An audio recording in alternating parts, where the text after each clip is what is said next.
मैंने बातचीत भी किया है, वे सभी इस बात को बोलते हैं कि हादसा कार्यक्रम के उपरांत, दुर्घटना के दौरान प्रारंभिक रूप में इन्होंने पहले वहां पर इस मामले को दबाने का प्रयास किया।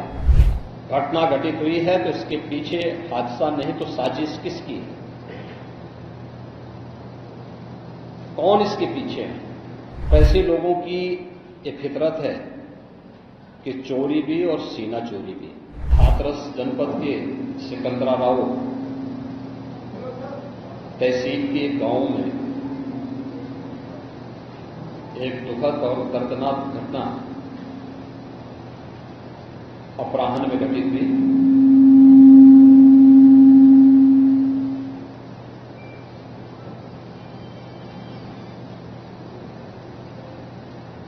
इस पूरी घटना के तह तक जाने के लिए शासन स्तर पर हम लोगों ने कल भी जो व्यवस्था बनाई थी, लेकिन प्रथम दृष्टया हम लोगों का यह था कि पहले राहत और बचाव के कार्य को आगे बढ़ाया जाए।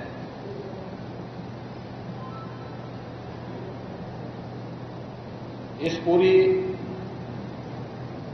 जो अभी हादसा है, इस हादसे में 121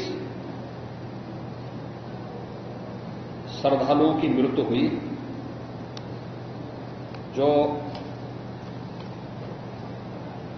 उत्तर प्रदेश के साथ साथ हरियाणा, राजस्थान और मध्य प्रदेश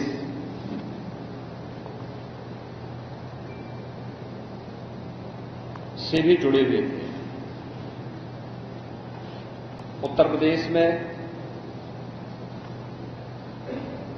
हाथरस, बदायूं, कासगंज, अलीगढ़, एटा, ललितपुर, शाहजहांपुर, आगरा, फिरोजाबाद, गौतम बुद्ध नगर, मथुरा, औरैया, बुलंदशहर, पीलीभीत, संभल और लखीमपुर खीरी, इन 16 जनपदों के भी कुछ श्रद्धालु जन थे जो इस हादसे के शिकार हुए हैं।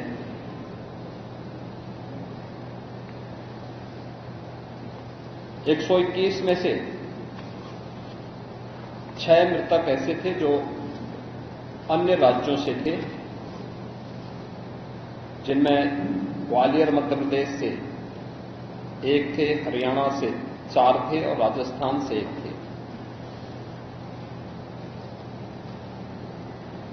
हाथरस के जिला हॉस्पिटल में मैंने जो घायल हैं,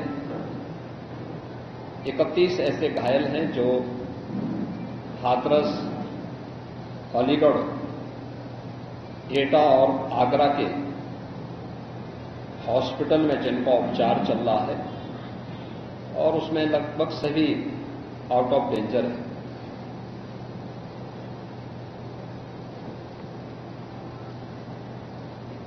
हादसे के बारे में जो वहां के चश्मदीद हैं, जो इस घटना के शिकार हुए थे, गंभीर रूप से घायल हो गए थे, उनमें से ज्यादातर जो लोग हैं जिनसे आज मैंने बातचीत भी किया है, वे सभी इस बात को बोलते हैं कि हादसा कार्यक्रम के उपरांत जब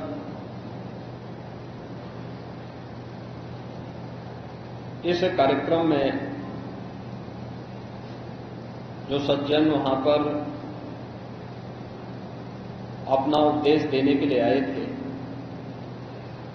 उनका कार्यक्रम या उनकी कथा संपन्न हुई तो कथावाचक के मंच से उतरने के बाद जीटी रोड में जैसे ही उनका काफिला आया था तो उन्हें छूने के लिए जब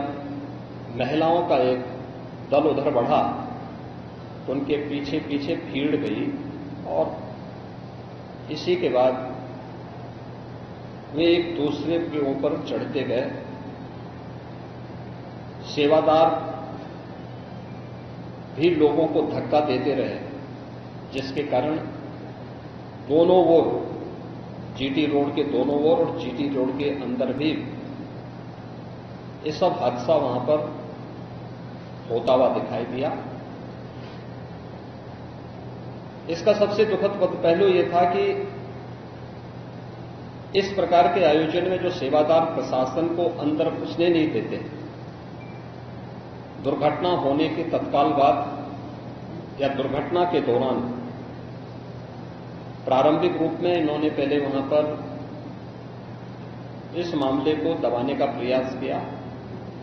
लेकिन जब उन्हें प्रशासन ने हॉस्पिटल ले जाने की कार्रवाई प्रारंभ की तो इनमें ज्यादातर सेवादार वहां से भाग गए।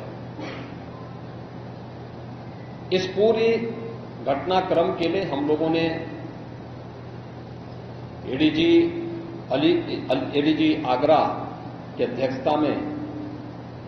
एक एसआईटी गठित की है, जिसने अपनी प्रारंभिक रिपोर्ट दी है और इस घटना की तह में जाने के लिए उनसे कहा गया है। बहुत सारे ऐसे पहलू हैं जिन पर जांच होनी बहुत आवश्यक है। अब तक प्रथम दृष्टया जो थी हमारी कार्रवाई ये थी कि राहत और बचाव के कार्य को आगे बढ़ाने के बाद आयोजकों को पूछताछ के लिए बुलाना, घटना के बारे में, हादसे के कारणों के बारे में उनसे भी पूछताछ करना और फिर घटना की लापरवाही और जिम्मेदारों की जवाबदेही भी इसके लिए तय करना, जिसके लिए पहले से ही एफआईआर यहां पे दर्ज हो चुकी है। इसके लिए कार्रवाई आगे बढ़ रही है। हम लोग इस बात को किसी भी प्रकार से डिनाई नहीं कर सकते कि इस प्रकार की घटना केवल एक हादसा नहीं होता है। अगर हादसा भी है तो उसके पीछे कौन जिम्मेदार है, और अगर वह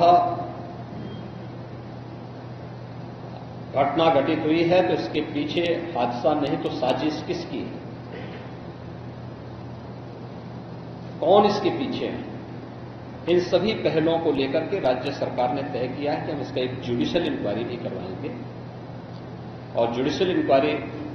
हाईकोर्ट के एक रिटायर्ड जज की अध्यक्षता में होगी, जिसमें प्रशासन और पुलिस के भी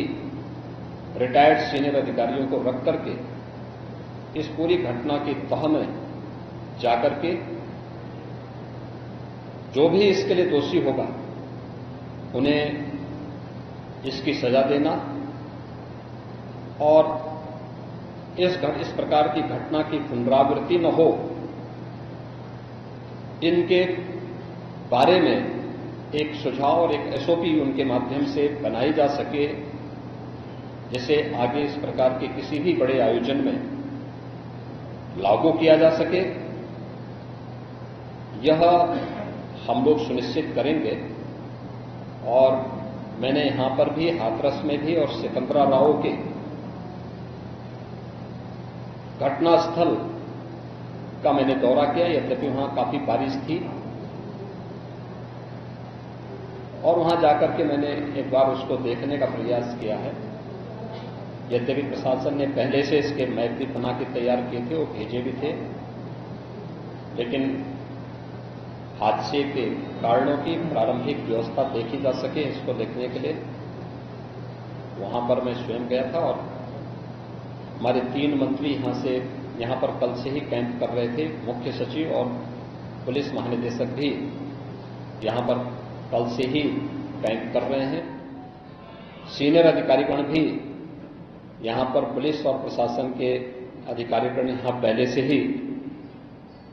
कैंप करते हुए इस पूरी घटना के लिए जिम्मेदारों की जवाबदेही तय करने की भी दिशा में आगे कार्रवाई की जा रही है, जिसमें कुछ विशेष दल बनाए गए हैं, जिनमें अलग अलग जनपदों में उनकी कार्रवाई अब प्रारंभ होगी। और प्रारंभिक जांच के बाद आगे की कार्रवाई को हम लोग आगे बढ़ाने का कार्य करेंगे। यह यहां की घटना के बारे में था और जुडिशियल इंक्वायरी के बारे में आज ही इसके नोटिफिकेशन शासन के द्वारा भी जारी हो जाएगी।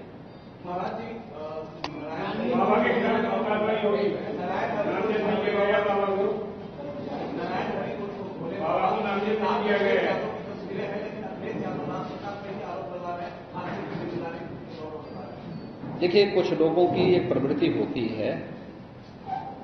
कि इस प्रकार के दुखद और दर्दनाक घटनाओं में भी वे राजनीति ढूंढते हैं और ऐसे लोगों की एक फितरत है कि चोरी भी और सीना चोरी भी।